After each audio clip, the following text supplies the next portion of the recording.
C'était vraiment la chaussure qui allait parfaitement à mon pied, je crois.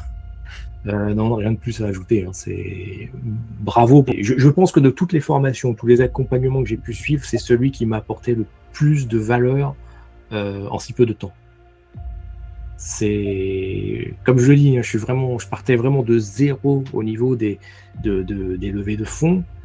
Aujourd'hui, je tiens tête à des investisseurs et je pense que j'ai pas à rougir de ce que je leur présente. Mais on a des réponses très très rapides et ce qui est très très appréciable, c'est justement la réactivité des coachs et surtout la pertinence des réponses qui nous sont apportées. Et je pense que de toutes les formations, tous les accompagnements que j'ai pu suivre, c'est celui qui m'a apporté le plus de valeur en si peu de temps. C'est comme je le dis, je partais vraiment de zéro au niveau des levées de fonds.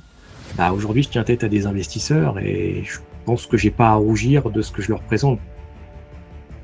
Alors, je m'appelle Ludovic d'Auvergne et j'ai créé en 2019 une agence digitale, LD Web Marketing, qui est une agence spécialisée dans la gestion de campagnes de publicité sur Facebook.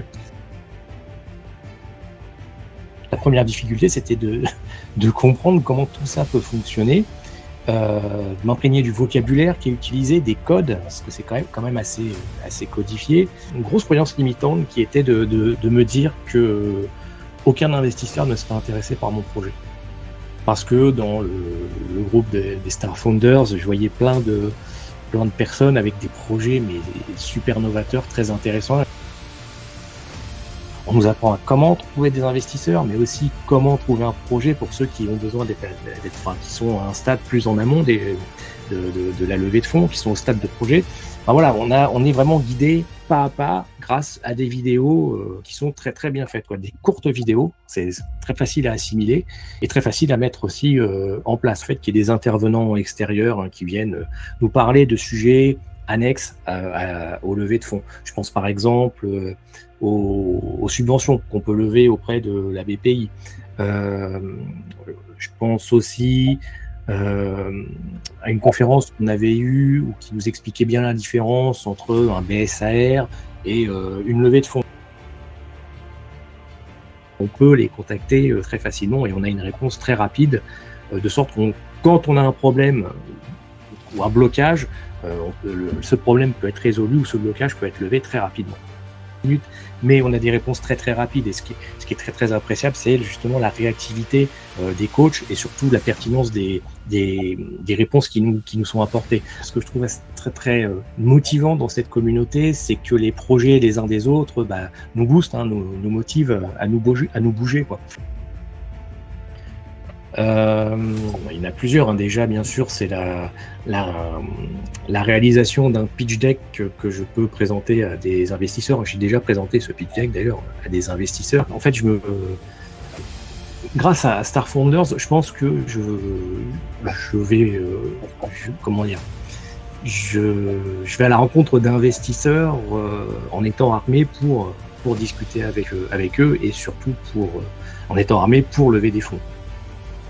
J'ai 2 investisseurs qui se sont montrés intéressés par le fait d'investir dans mon agence. Alors même si rien n'est encore signé, c'est quand même des signaux très positifs.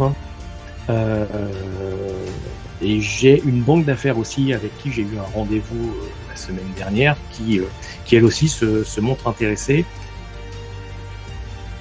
Alors sans hésiter, pour toutes les personnes, tous les entrepreneurs, tous les porteurs de projets qui souhaitent se lancer dans une levée de fonds, mais qui ont besoin d'être accompagnés, même qui partent de zéro comme je l'ai fait moi. Allez-y, rejoignez le programme Star Founders. Allez-y, je vous le conseille, mais allez-y les yeux fermés. Vous allez gagner un temps fou. C'était vraiment la chaussure qui allait parfaitement à mon pied, je crois. Non, rien de plus à ajouter. C'est bravo. Je pense que de toutes les formations, tous les accompagnements que j'ai pu suivre, c'est celui qui m'a apporté le plus de valeur en si peu de temps. C'est comme je le dis, je partais vraiment de zéro au niveau des levées de fonds. Aujourd'hui, je tiens tête à des investisseurs et je pense que j'ai pas à rougir de ce que je leur présente.